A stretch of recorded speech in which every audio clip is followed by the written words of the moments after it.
Chéo cô nó đi này sâu rồi nè. Mời các bạn nha.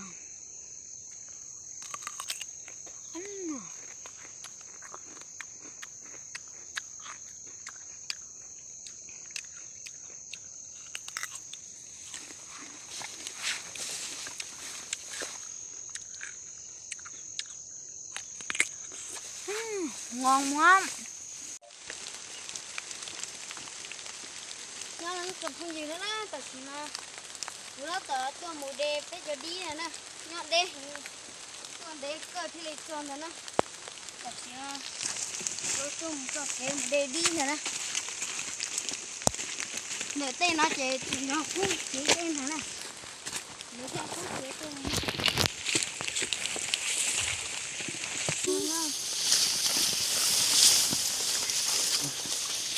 Đi trên kia bà, cái này không phải cho mình. Khỏi luôn nó rồi đó. Để xin đi lư nữa.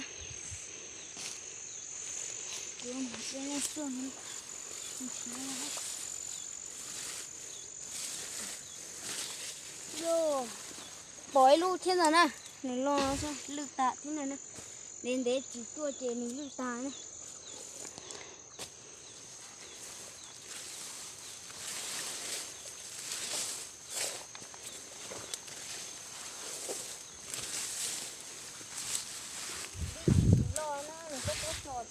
Cho nó đi rồi rong nó lưu thắp đẹp đấy đây nè.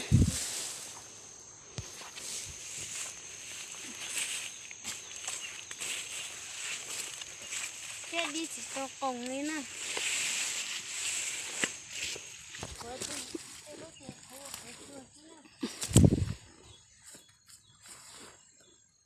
Đây đôi giờ anh sẽ cắt cây nè. Nó mày dơ mà nhộng nó.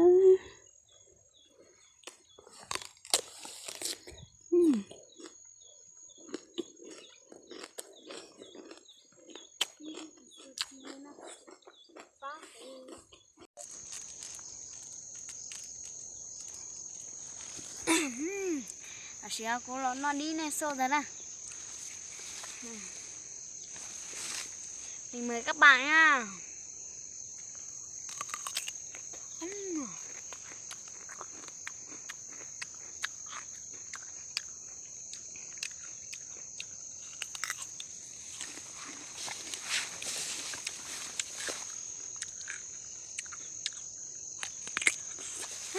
Ngon lắm.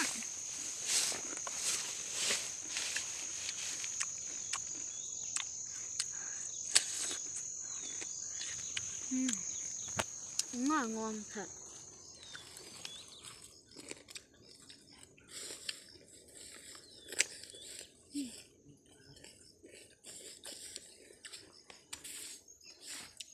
Ngon.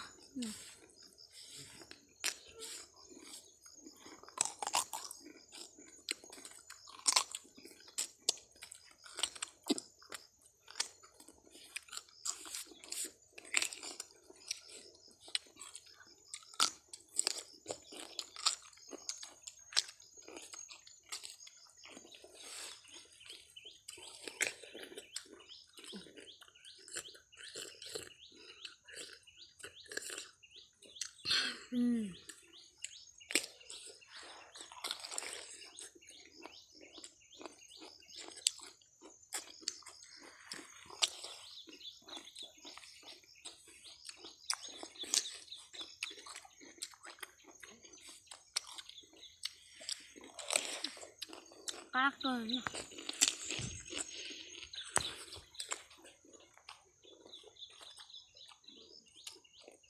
Một cua cứng này, nó đi rồi nè. Một cua nha.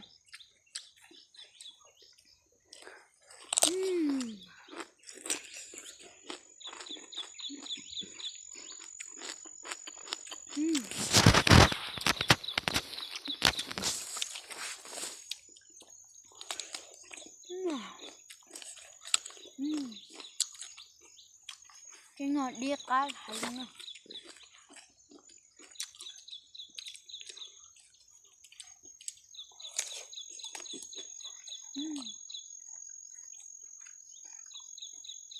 Rồi nằm mà đi chua cá nữa. sản được cho mà cá hình nữa.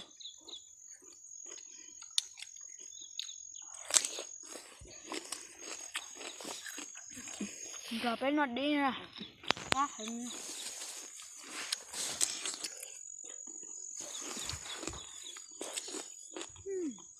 Cá cười nữa.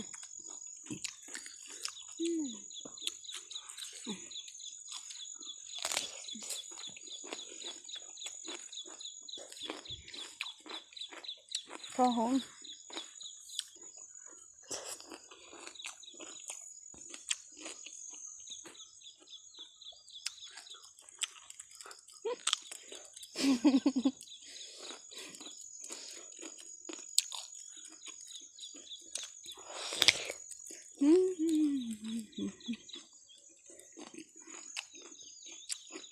Đồ to khổng lồ nữa nè. Đi là lọc hành em.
Đi màu nông hả?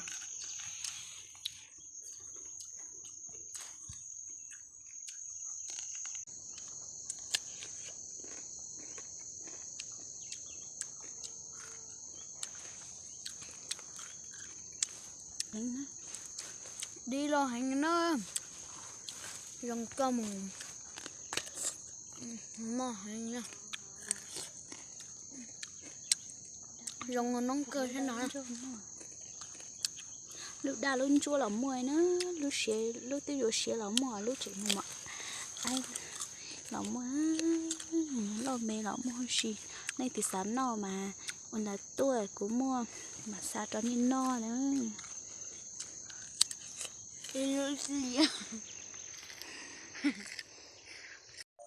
nhớ rong số đời tại xí nó của cho nên là khi cho lúc đi của nữ lo thì rong go hành nè mà nữ rong buồn nông cơ chứ nữa rong ngon có rong go hành nữa giờ nên từ bỏ về thổ ba ít lại nữa nên từ bỏ rong go về thổ ba bui lại nữa nó đi rong hành nữa rong cho một phùa nó hành nữa cá nghĩa cá hành nữa đỡ bò thì